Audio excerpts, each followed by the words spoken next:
Welcome, everyone, and for those who have been with us before, Happy New Year. My name is Sister Colleen Gibson. I'm a Sister St. Joseph of Philadelphia, and tonight I'm going to be serving as the moderator for our conversation. And so just a little bit of information before we begin. So you know, tonight's conversation is being recorded, and so in a few days or a few weeks, depending on how quickly the recording can get up, it'll go up on Phyllis's website. So you can go back and look at this conversation or previous conversations. And tonight's conversation is going to be in two parts. We'll start with Phyllis giving us some input on various topics around women in diaconate, and then we'll move to a question and answer. And some of you have graciously emailed me questions for Phyllis. And if you, as you're listening to her speak or as you're listening to other people's questions, if you have a question, if you go down at the bottom of your screen on Zoom, you'll see a chat button, and you can click on that and type a chat question directly to me. I'd ask you to send it directly to Sister Colleen as one of the hosts so that I can add that to my list as I curate questions for us. And so if you have any questions, and if for some reason you can't use the chat function, you have my email address, which was sent out with the registration, so you can email me. I'll be checking that throughout our time together in this hour. And so just by way of introduction, you all know and love Dr. Phyllis Zagano, hopefully, but just a little introduction as we begin our time together tonight. So Dr. Phyllis Zagano is the Senior Research Associate in Residence and Adjunct Professor of Religion at Hofstra University. She's the author and editor of 23 books in religious studies, including Holy Saturday, an argument for the restoration of female diaconate in the Catholic Church. Dr. Zagano's recent books include Women Deacons, Past, Present, and Future, from Paulus Press, Women in Ministry, Mysticism and the Spiritual Quest, Ordination of Women to the Diaconate in Eastern Churches, and Women Deacons, Essays with Answers. Her newest offering, Women Icons of Christ, will be available on February 14th. So if you have a loved one in your life that you'd like to give a great gift to, it makes a great gift. So that book is called Women Icons of Christ, and that'll be out in February from Paulus Press. She writes the award-winning Just Catholic column that runs in the National Catholic Reporter and in other journals around the world. Her work has won numerous awards and has been translated around the world. In August of 2016, Pope Francis appointed her to the Papal Commission for the Study of Women in the Diaconate, which completed its report to the Pope at the end of 2018. And she is a wealth of wisdom on this topic, and as you'll find in this time, and she is ready and willing to answer any questions that you might have. So it's my great pleasure to introduce Phyllis. Thank you. And I just got a phone call. So I'm going to have to get rid of that and hope that, anyway, the question about women deacons is still spinning around Rome. There's no question about it, but I can tell you that on the 13th of, and I'm going to look a little shifty here because I'm moving things around on another screen. On the 13th of this month, Cardinal Hummus, who was the head of the recent synod, sent a letter to the bishops of the United States, of the world, and this was reported in the National Catholic Reporter and elsewhere, saying that the apostolic exhortation from the Holy Father about the synod would be forthcoming. And the apostolic exhortation is entitled New Paths for a Church and for an Integral Ecology. And he also, Cardinal Hummus, said that this will be promulgated at the end of this month or in early February. So I know they like to have special dates. So I don't know if you're betting on things. I'm betting either January 25th or February 2nd. So we'll see. Right now, the document is apparently completed, and it's under, editorial, making sure editorial things are all done properly, and translation. And the letter sent to the bishops of the world said in 10 days you'll get more information so that you can prepare to receive this document and hopefully help you send it around to your people in your diocese. When the letter, I'll read from the letter, when the day of the promulgation draws near, you will receive the exhortation by email under embargo. And of course, you know how long that'll last. But anyway, on the day itself, there'll be a celebratory and communications event in the Synod Hall where the deliberations took place in October. And it's suggested that the bishops of the world plan a press conference so that they can answer questions. And then they refer to several documents. The final document of the Synod, which is available to everybody online. The notes from Pope Francis's meeting with indigenous peoples of Amazonia, his opening words at the Special Assembly, the introductory report of the General Relator, the final speech, and finally Laudato Si, especially chapters 5, which is called Lines of Approach and Action, and chapter 6, Ecological Education and Spirituality.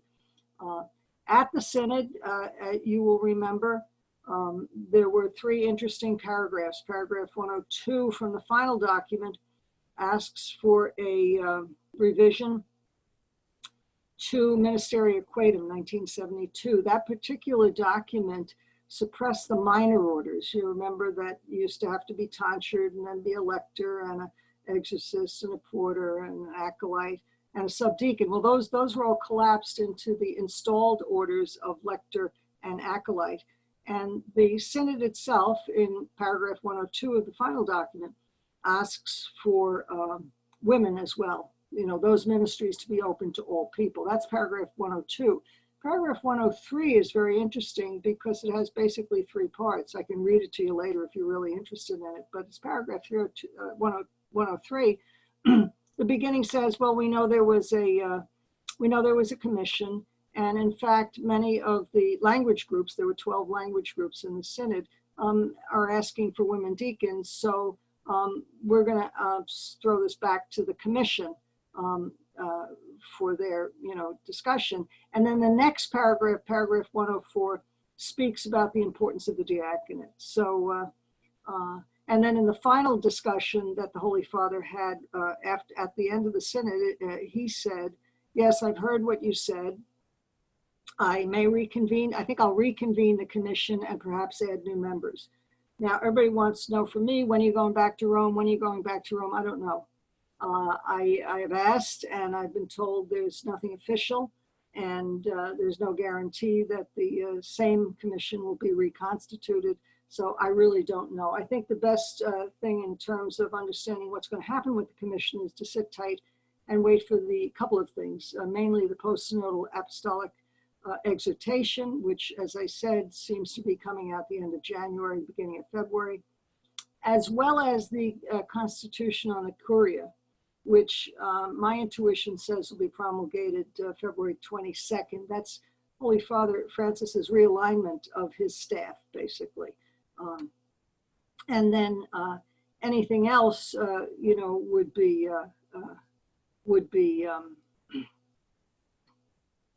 anything else would be gravy. So I'm not expecting tomorrow for the Holy Father to announce that we can have women deacons, but it's entirely possible that in the post-synodal apostolic exhortation, he will allow the ordination of viri probati, certain married men, at the choice of the bishops ad experimentum, as an experiment in the Amazonia region, which is the 9 countries surrounding the Amazon basin. So that's the latest.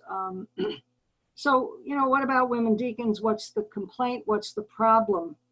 Well, during the Synod and after the Synod, and certainly as soon as the book that was supposedly co-authored by Cardinal Robert Sarah of worship and the former Bishop of Rome, Cardinal Ratzinger, under the name Benedict XVI.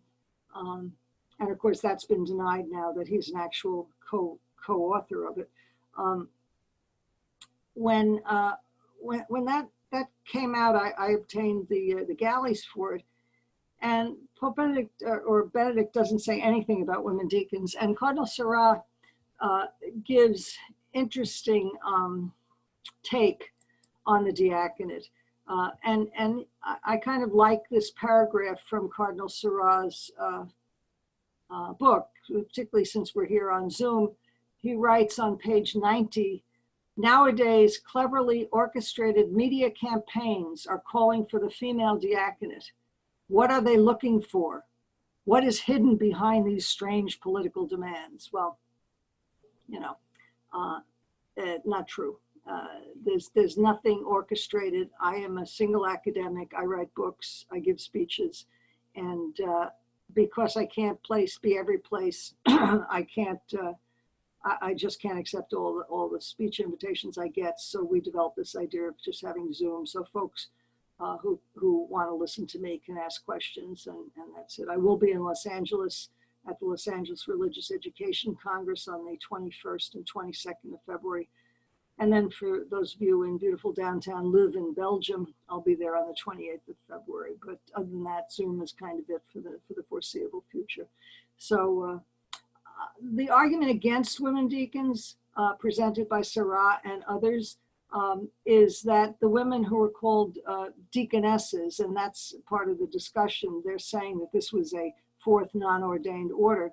He says right here, they were not recipients of the sacraments of holy order. Well, you know, it's kind of disingenuous because he is assuming that the bishops who ordained these women using the same ceremonies as they use for men did not intend to perform a sacrament. Well, if you do something inside the sanctuary in the presence of the clergy and you lay hands on individuals and invoke the Holy Spirit and call them deacons, I think it's to say that's a sham ceremony is quite serious, because he's saying that the bishops are simulating a sacrament.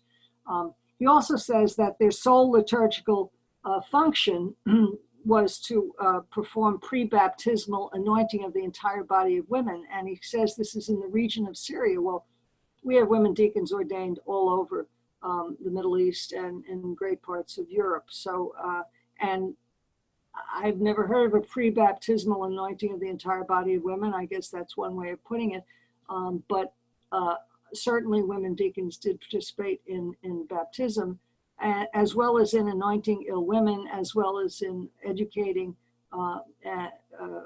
neophytes, women and children, as well as in monastic settings preaching, as well as in monastic settings actually hearing confession. So in any event, he says that that's really the only reason to have a woman deacon, and that's basically all he says. He calls it a temptation which aims to clericalize women, you know, and then he goes on to the question of priestly celibacy. So that's Cardinal Sarah. And the book, as I said, has been denied as being co-authored by Benedict. My intuition is that Benedict was asked for an essay on clericalism, on priestly celibacy, and he gave it, and that was it. In any event, we have questions, and I think it'd be fun to find out what you're interested in, and certainly send notes into Colleen as we go along. Great. Yeah, and as Phyllis said, you can submit questions via chat, but we'll start with some of the questions that we got ahead of time. So maybe here's a broad question that came in, Phyllis, about the Amazonian Synod. And the questioner asked, did the final document of the Synod on the Amazon, in your opinion, help or hurt the prospects of having women deacons in the foreseeable future? Well, I think it can only help. You know, every final document from previous synods has mentioned women, and in some cases, women in ministry, has mentioned women deacons. What to me is more important, and they're very connected, is the fact that the recent documents from the Synod on the Family, from the Synod on Youth, that these synodal documents have spoken specifically to the problems of human trafficking, have spoken particularly to the problems of the poverty of women, to the way women are discarded almost. I'm fond of sitting at table in the Holy Father's house with cardinals and bishops saying that until a woman is ordained, I'm going to blame you for FGM, I'm going to blame you for wife beating, I'm going to blame you for rape and murder. And of course they look at me, but I said, but your argument that women cannot be ordained as deacons is that a woman cannot image Christ. And as soon as you say that, you're saying that women are not made in the image and likeness of God. Well, if you're saying women are not made in the image and likeness of God, then women are secondary, not even citizens. The Querelle de Femme of the 14th, 15th century, women are a different species from men, and only men can image God, are made in the image and likeness of God. That's just not true. And until the Holy Father, as I said to the Catholic News Service earlier this week, until the Holy Father has a woman next to him proclaiming the gospel in St. Peter's, nothing he says about women is going to be heard. So yes, it helps. The final document is a very interesting document, and it says specifically strong things about the dignity of women and the fact that women need to be incorporated into decision-making, not only in the secular world, but also in the church. And we saw that recently with the appointment of a new undersecretary in the State Department, a woman, Dr. DiGiovanni, but that women women are made in the image and likeness of God. This is what our gospel teaches us. But we need to teach with action more than words at this point. So I think the document helps. The final document, of course, is the basis for the apostolic post-synodal apostolic exhortation. So we'll see what he says. We'll see what he says. I think that there's some pullback in the fact that well, we're going to ordain viri privati, we're going to ordain married men. Well, the married men they're talking about are generally almost elderly, as far as I can tell. And one of the arguments against ordaining women is that women can't be near the sacred. Why can't women be near the sacred? Women can't be near the sacred because women are unclean. And the reason, a reason given for, or a, how can I say, almost neuralgic understanding, but not publicly given reason for a celibate priesthood in the West is that touching a woman makes a man unclean. And we have plenty of evidence of that throughout the centuries, that men who were married at first could not have relations with their wives before celebrating the Eucharist or for 2 days afterwards. I read something where deacons who had relations with their wives could not receive communion. And eventually, of course, the wives weren't very happy about that, and a celibate priesthood developed. And it gets really nasty in the Middle Ages, because while you have a so-called celibate priesthood, they've got concubines, on the side.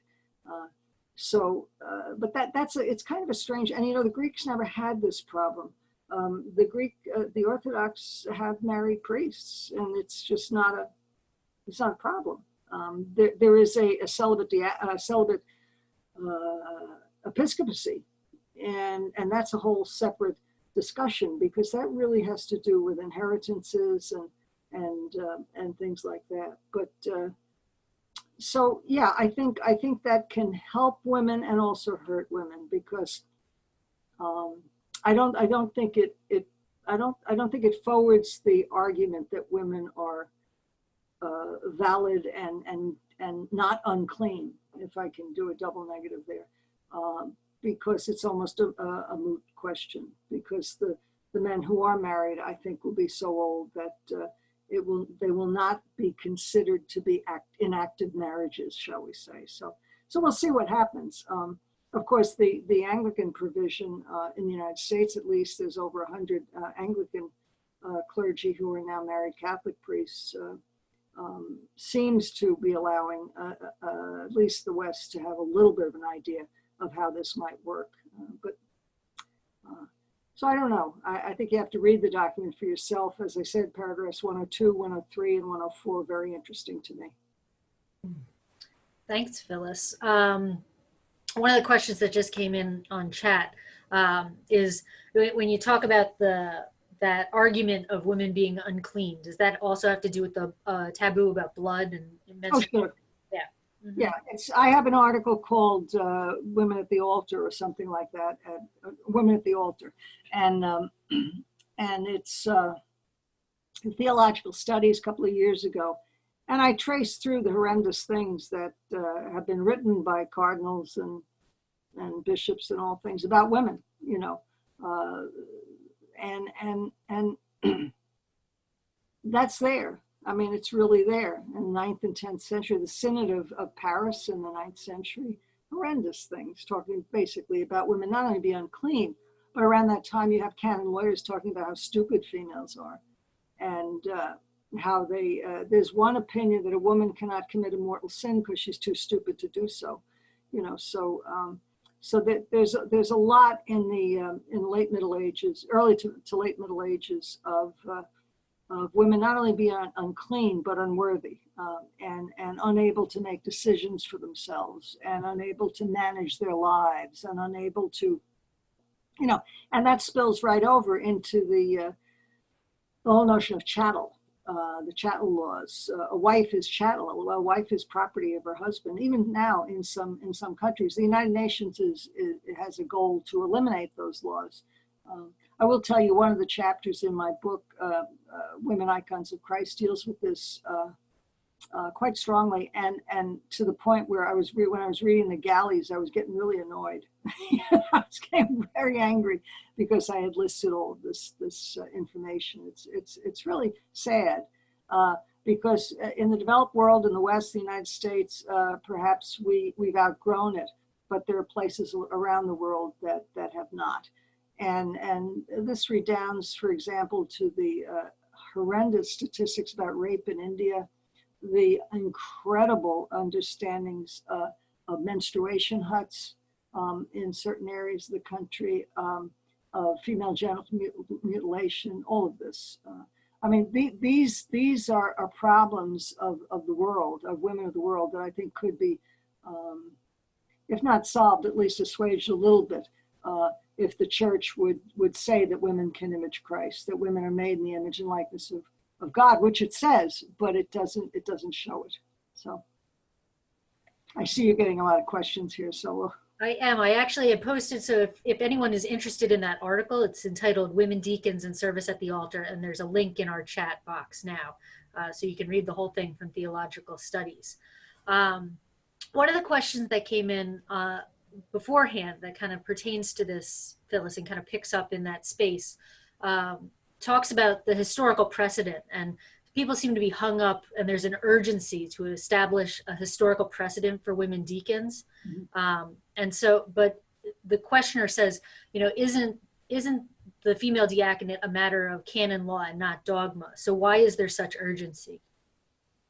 Well, there's a couple of questions there. In terms of canon law, Canon 1024 says only a baptized male is validly ordained, validly receives sacred orders. So you back that up a little bit. When that canon was written, it really had to do with the priesthood, because by the time the canon was written, or its predecessor, Canon 968, and the predecessor of that, by the time those canons were being developed, the only people who were ordained as deacons were on the road to priesthood. In fact, you could not be ordained a deacon unless you were going to be ordained a priest.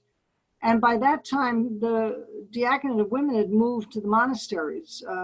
We know that a permanent diaconate of women lasted longer than a permanent diaconate of men, particularly in northern Italy in a town called Lucca.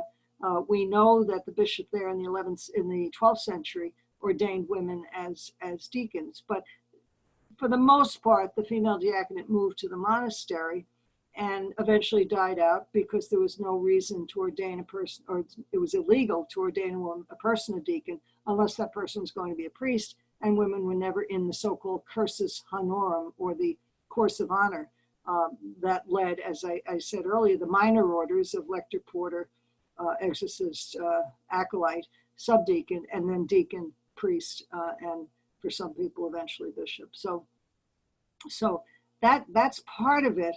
The historicity of it's not so much a hang up of the historicity. The Holy Father asked what was the history, what did the women deacons do? But then again, he keeps saying, but we don't want to get hung up on functionality. So I think if you prove that women were or sacramentally ordained as deacons, then you prove that they can so be ordained again. What the church has done, the church can do again. I think if it ever is promulgated that women can be ordained as deacons, you will find that the sentence will read something to the effect of, as the church has always taught. I have a truckload of liturgies in the backyard that can demonstrate that women were sacramentally ordained. And in fact, I have little elevator speech cards here. These were given out, where's my camera here? These were given out during the synod in 6 different languages, but by folks who made them up in Rome. Ancient and medieval liturgies document that women were ordained as deacons by their bishops within the sanctuary during Mass in the presence of the clergy through the imposition of hands by the invocation of the Holy Spirit, that they self-communicated from the chalice. This is the big deal because they touched the sacred, okay? And the bishop placed a stole around their necks, and most of all, they were called deacons, okay? And deacons minister the diaconia of the word, the liturgy, and charity of the people of God. So the historicity is there. And in fact, when you have people like Cardinal Sarah, Cardinal Mueller, even Cardinal Ladaria during the synod, trying to say, oh no, Ordinatio Sacerdotalis 1994 outlawed priests and deacons. Well, it didn't, and it doesn't. It only applies to the priesthood. And I keep saying, well, if they say, well, if you can't ordain a woman a priest, you can't ordain her a deacon. And I say, watch out, because the reverse will be true. If you can ordain a woman a deacon, then you can ordain a woman a priest. That's basically what they're saying. I'm not saying that, but that's the way their logic will play out. So it's important. I don't think it's so important to prove that women were ordained, except it's important that people are trying to prove that they weren't. And there's one writer called Marty Mort, who in 1982 wrote a book that all the naysayers go to. But I got news for you, there are not that many naysayers anymore. So the historicity is there, and I do think it's supportive. I get this question a lot. In terms of it being only a canon law, yes, it is a merely ecclesiastical law. Canon 1024 determines it determines laicity and really can't determine validity. Those are two different things. Things can be legal and valid. And I am told by the canonists that that law can be derogated from, can be waived, that all it has to have happen actually in terms of a change would be to say that only a baptized male is validly ordained a priest or bishop. I mean, that's all. And then a couple of pronouns elsewhere relative to ordination. So the canonists tell me it's a merely ecclesiastical law. I'm not a canonist, but I like to agree with them. So. Thank you, Phyllis. Another question that came up, kind of in this historical vein, is about the Second Vatican Council, about Vatican II. And the questioner asked about what did Vatican II do for the diaconate, and had heard that there was discussion at Vatican II about the restoration of the diaconate for women. So could you shed any light on the historicity? There was some discussion, but it never made a proposal. There were 101 propositions about the diaconate that were brought to the floor during Vatican II. None of those propositions involved the female diaconate, but there were people attempting to make propositions about the female diaconate. One was a bishop from Peru, and the other was a bishop from Italy. And they, in their various ways of presenting their own propositions, which were not accepted and did not actually become propositions. They one asked for kind of social service women deacons, the way we would think of women deacons working the parish, and the other asked for monastic women deacons, the historical women deacons of the monastery. But that didn't go anyplace. The other thing that I've been told is the Maronite bishop from the United States, Zayak, tried to bring it up during coffee hour at Bar Jonah, but didn't get very far. And he kept saying, but in the Maronite tradition, we have women deacons. And he said the Western bishops just didn't want to hear about it. I do have a paper called, it's also in Theological Studies, I think, Women Deacons in the Maronite Church. And the interesting thing about that is that in 1746, the Maronites had a synod, the Holy Synod of Mount Lebanon. And that particular synod, there are a couple of canons that came out of that. One says, well, Bishop, you can have women deacons, and the other basically says, and this is what they do. And those canons were brought to Rome by a priest named Azimani, and they were approved in what's called in forma specifica by the Pope. So we have 18th century canons from a cognate church, from a church in union, an Eastern church in union with Rome. Actually, the Maronites never broke. That's kind of a misnomer there. The Maronites are always under Rome. That says, in their church, they can have women deacons. I keep asking about these things, but I never get answers. So, Well, you just keep asking the question, right? That's important to keep it out there. A question that just came in on email, Phyllis, talks about the discussion around the female diaconate. Is that a more recent discussion that it's risen to this level, or how long has this been going on? And then the questioner brings up the idea of, are female deacons, could that cause be furthered in light of people's objection to the threat to a celibate priesthood? So are the two held in contrast to one another? I'm not sure I follow. In terms of the discussion about the diaconate of women, well, it's been going on since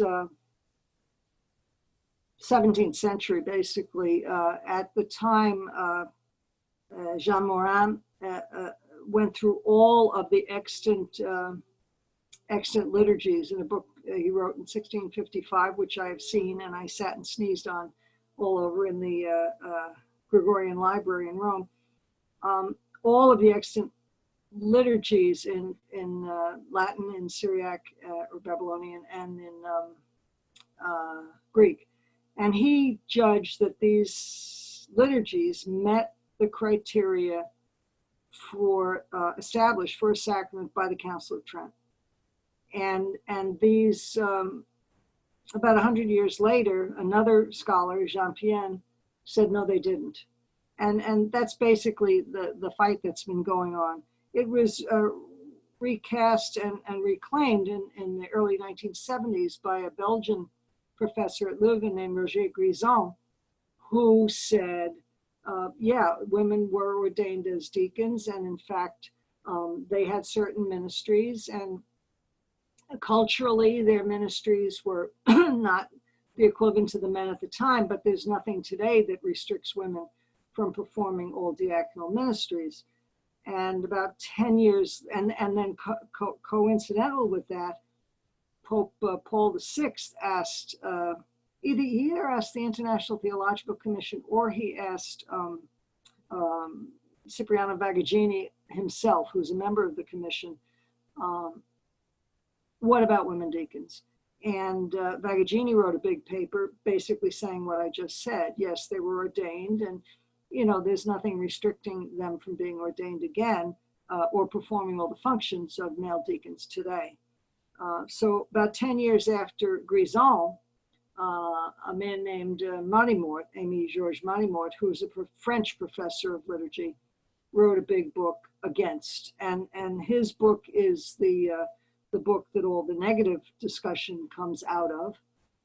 And then everything got clouded over with the priesthood debate, 1976 with Inter and Signores, 1994 with Ordinatio Sacerdotalis. So it was picked up again in the Greek Orthodoxy by Kyriaki Fitzgerald with her book about the history of Greek women deacons, having picked up from Evangelist Theodoro on their side of the street. And then I wrote in 2000 with Holy Saturday. And the conversation has just continued until the the UISG, the International Union of Superiors General, asked the Holy Father to establish a commission, putting 12 people on it, including myself. And as I may have said earlier, we submitted our a report to the Holy Father through CDF. We did not submit it directly. It went through CDF, and at some point, I think in the summer of 2018, the Holy Father received whatever he received from CDF. I'm sure including what we had written. But I've never seen the transmission at all. Mm-hmm. One of the questions that came in, Phyllis, is about one of the roles of having a female diaconate would be to allow women to preach. And the question is, could the church allow women to preach without reinstating a female diaconate? There's a 1993 or 94 document that on the collaboration of lay people in the ministry, and it says both yes and no. And basically, the way it's been received is that there's another kind of liturgical regulation regarding masses for children, and that someone who is better able to speak to children may provide the homily, and it's assumed that that means women. I know a college campus minister who assumes that anybody on her campus is a child, so she preaches at the campus ministry masses. But yeah, it's the law is, the liturgical law is that, and probably canon law, I have to look that up to be sure, that only a cleric who is participating in a given mass may provide the homily. So if you're in your parish and you see Father Missioner parachuting in, that's not to be done unless he's a celebrant or the deacon of the mass, unless he's actually participating in the whole mass. The individual, we've developed in the United States particularly this kind of visiting fireman approach to the celebration of mass. Father ducks in the back door, runs out, says the mass, and runs out the back door again. Probably because he has to be 100 miles away for the next mass. But is it the community celebrating? Is it the community gathering? Is the community praying on Sunday or otherwise? And the person who is preaching has to be part of the community, at least part of the worshiping community. Even if it's not particularly a member of the worshiping community, that is the visiting fireman who, for necessity or whatever reason, parachutes in. But yeah, preaching is pretty neuralgic, and it's because the preacher is actually representing the bishop, and that has come to be representing the bishop. It's kind of come out. You're representing the bishop in a legal way. You know the laws, so you're the only one who can give the laws out. That's not even Benedict says this in his essay in this book, which I really haven't read carefully. The real job of the priest is to live the word and to preach the word, and part of that obviously includes within the celebration of the Eucharist. So yeah. Lay preaching obviously can go on anytime, but not formally in the mass, and anything that's assumed to be preaching. There's also the custom of allowing individuals after communion to make comments. That's not the homily, which is a formal part of the mass. That's one way people get around it. It's said that St. Francis said, preach always and use words if necessary, and I think that's what the women of the church certainly do. I think it's a whole lot more preaching done by women by their action than in some cases by men by their words. So, but anyway, I hope that answers. I think it does. A question kind of picking up in that vein and moving us to a different position, Phyllis, is the questioner asks, what do you think is an effective way to spur the church, both nationally and globally, to decide in favor of having women deacons? Well, I'm not the Holy Spirit, and I'm certainly not the Pope. I think it's a, I don't mean this disparagingly, but I think it's a cultural question. We we all live in different cultures, and we express our needs for ministry in different ways. When I sat with bishops from Wa and Accra in Ghana, they were joking over which one was going to take me home to be a deacon in their diocese. And yet when I sat with an archbishop, a retired archbishop from South Africa, he said, "Don't push your American ideas down my throat." And I think it depends on the individual community, the Episcopal leadership. You can calm down some of the bishops who are very nervous about ordaining women by simply saying, you don't have to have deacons, you don't have to have women deacons if you don't want them. You do what you want in your diocese.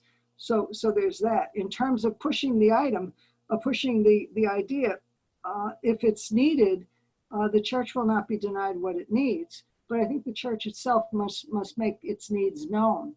I just had a conversation with an individual on this very point, and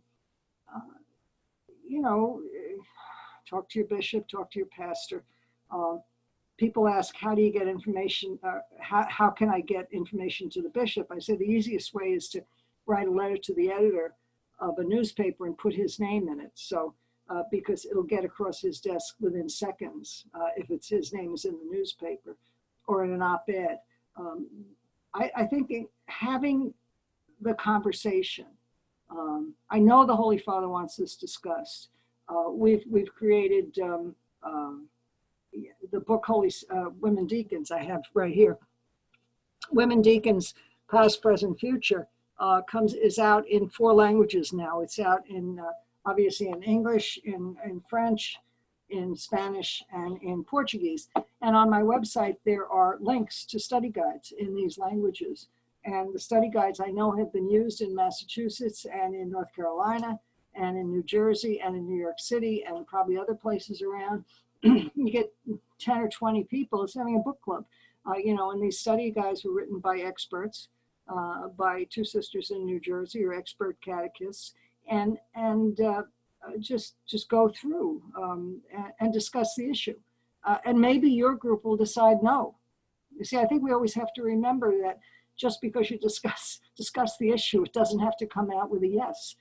It may be a no for your community, for your culture, for your neighborhood. So in terms of pushing the issue, I don't like that.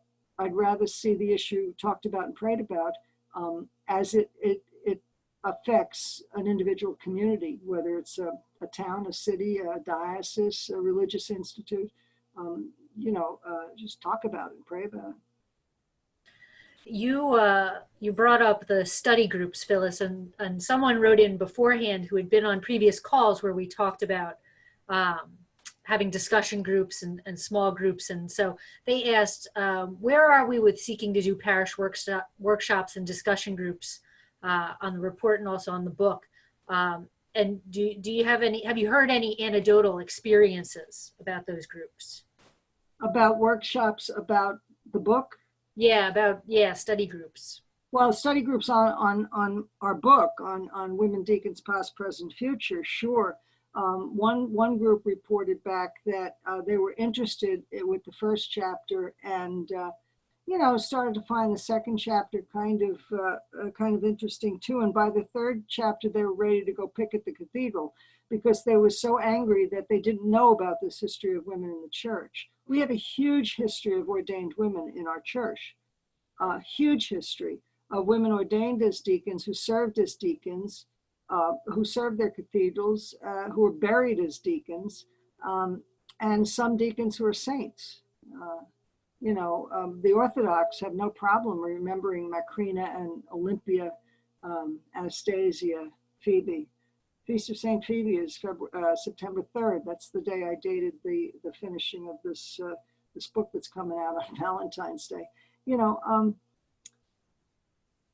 So yeah, the report is that they want to do more then. What's the next step? After you learn the history and you learn, the book is Past, Present, Future. Gary Macy writes about the past.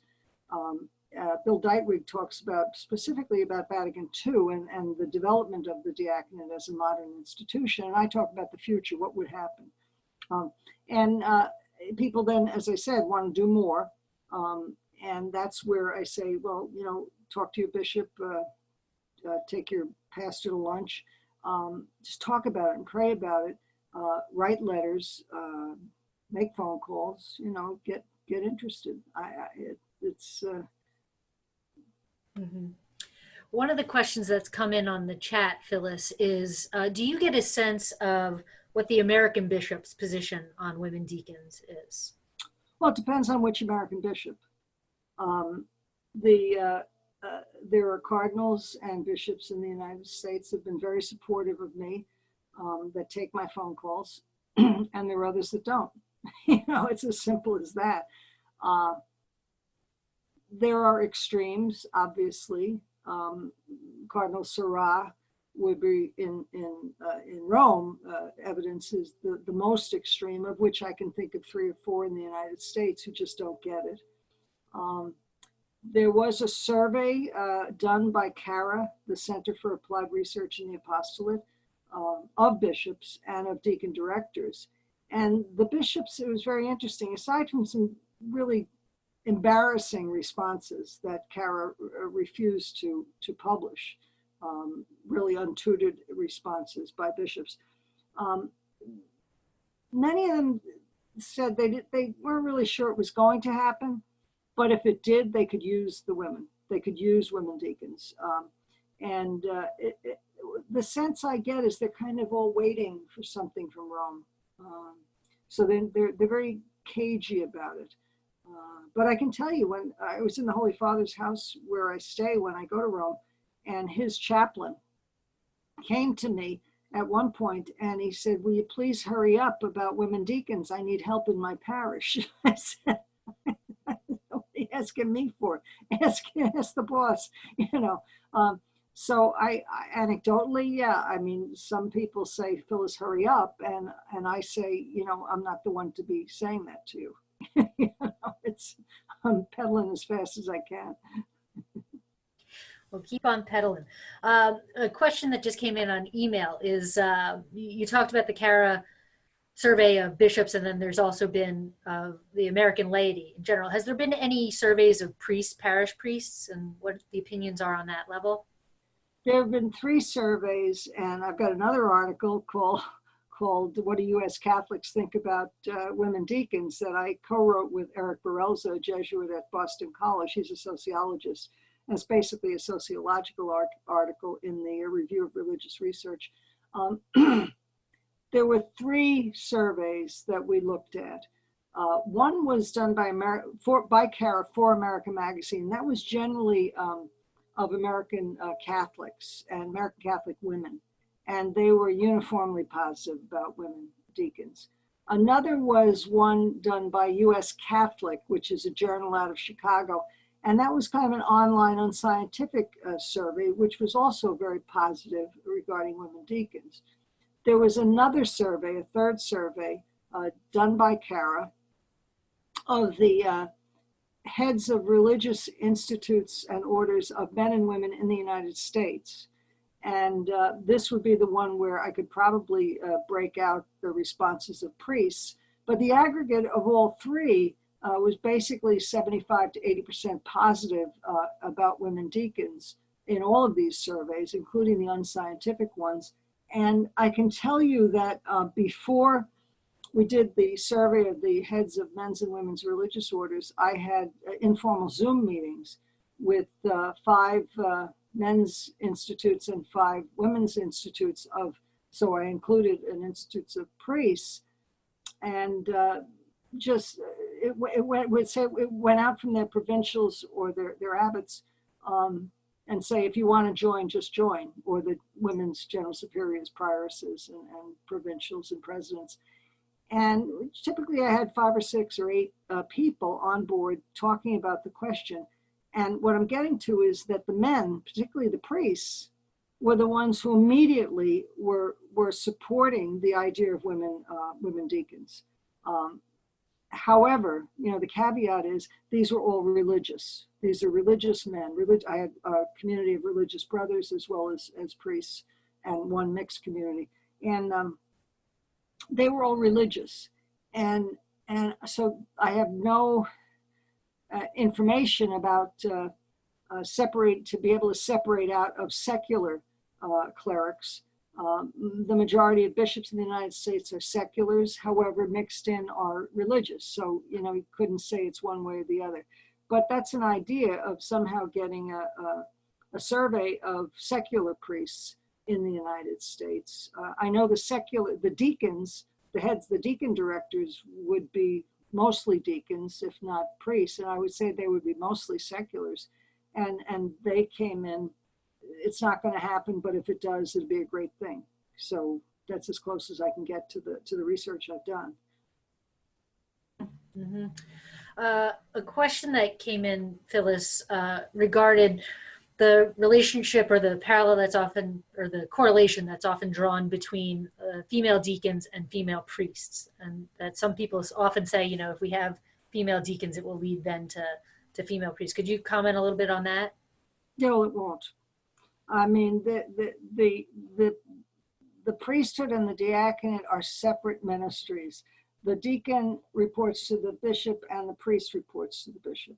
They're different ministries.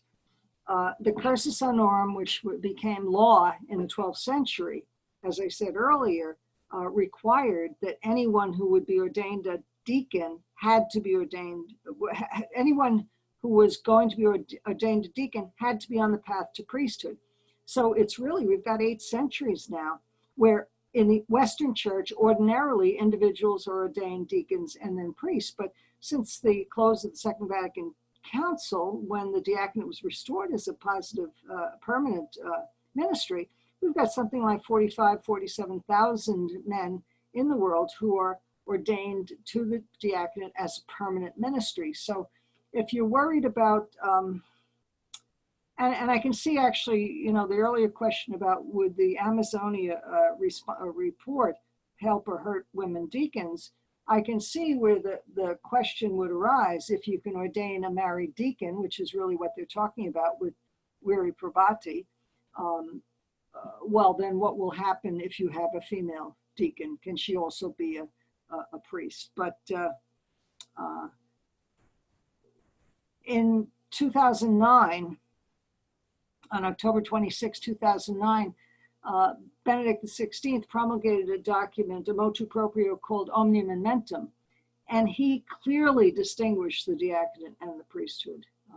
He really did, and he was really just reiterating what was in the 1983 Catechism. So, yeah, I can see where people bring that up.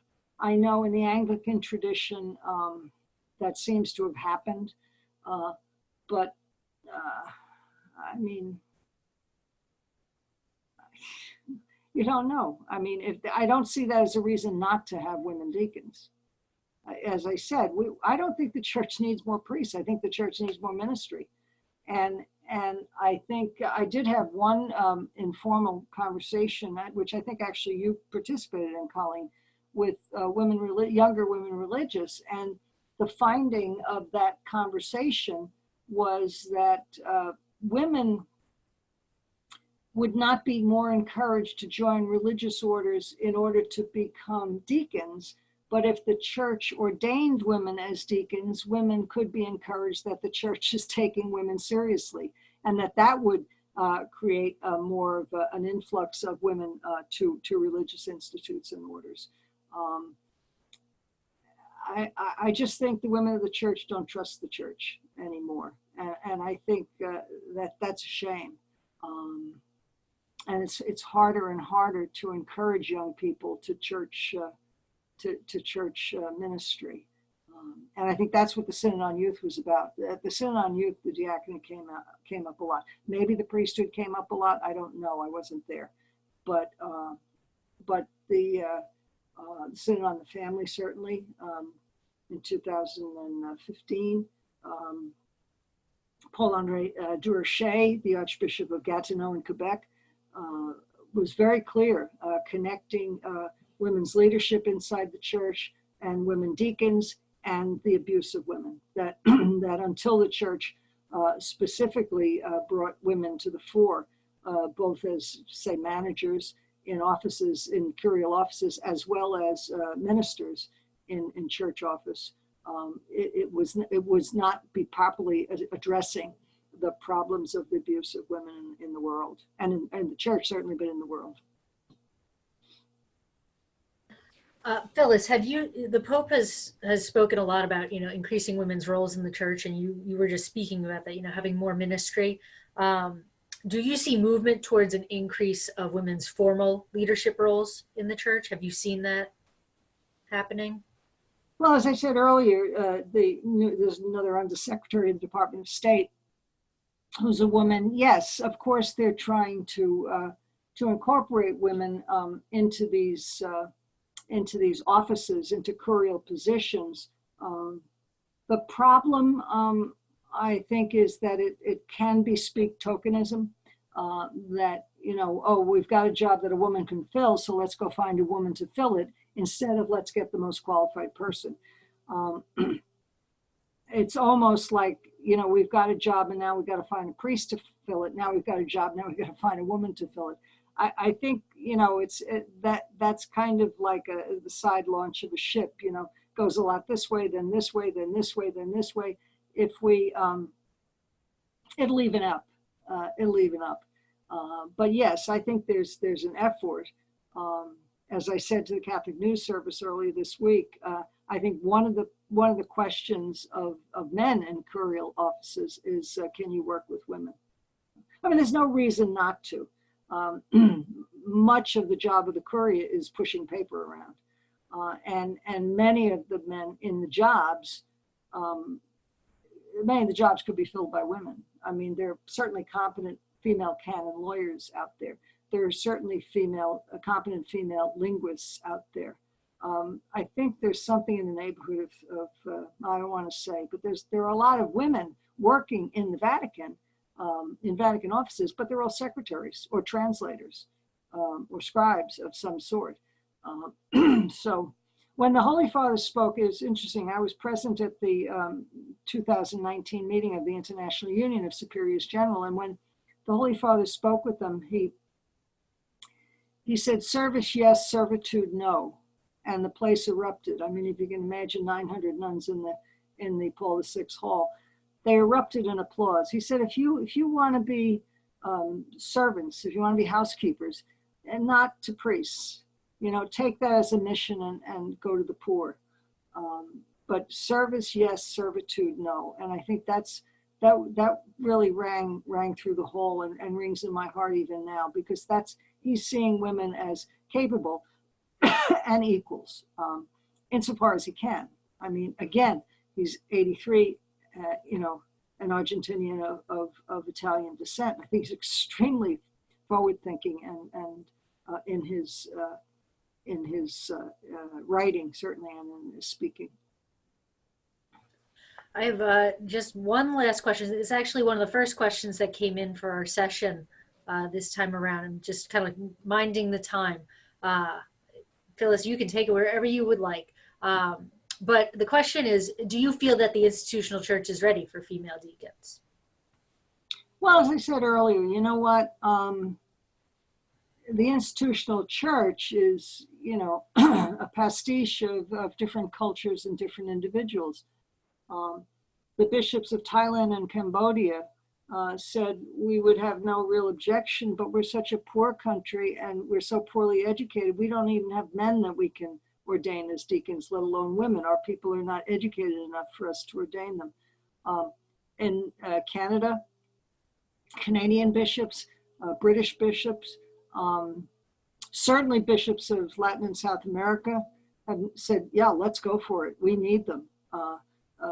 The Cardinal Archbishop of Sao Paulo in Brazil sat with me, and he had his phone, and he's going like this. I said, what are you showing me? He said, they're driving me through a favela, and went on and on and on and on. He said, do I need women deacons? I said, well, how many priests do you have? He said, 400. I said, how many people do you have? He said, 5 million. I mean, come on. I had a meeting at the United Nations of female women religious who were missionaries in almost every continent. not interested in power. They're interested in serving the people of God. And so, yeah, if a culture is able to see that a woman can serve as a deacon, yes. South America, certainly, there 2/3 of the parishes in the Amazonia basin are managed by women, and these women want to really more legally do the weddings, do the baptisms, and to preach. Is it a complete solution? I don't know, but it helps. And again, I say we don't need, what we need is more ministry, and from that, I think we'll develop reasons and ways to solve the problems of the institutional church, which is creaky, which is arthritic, which is, sometimes hidebound. There's a reason for law. I don't neglect law, but so I think it redounds to becoming a cultural question, but it's a cultural question that the church needs to talk about and think about and pray about, mostly pray about. Okay. Well, Phyllis, we've come to the end of our hour. So is there anything else, any closing words you'd like to leave us with? No, I'll see you next month. You and I will figure out a time and a date. If you're in the Los Angeles area, I'll be at Anaheim at 1 o'clock on the 21st and at 10 o'clock on the 22nd. And then I'm in Leuven the afternoon of the 28th. And as I said, we'll try and and the book is coming out February 14th, Women Icons of Christ, which I think is a pretty interesting book. And I just ask people to talk about it and ask people to get book groups. Joan Chittister was on at something, and she said the most subversive thing women can do is have book reading groups, so just talk about it, pray about it. Thanks, though. Thank you, Phyllis, and thank you, everybody, for coming on out, and we'll hope to see you in the months to come. Have a good night. Bye-bye.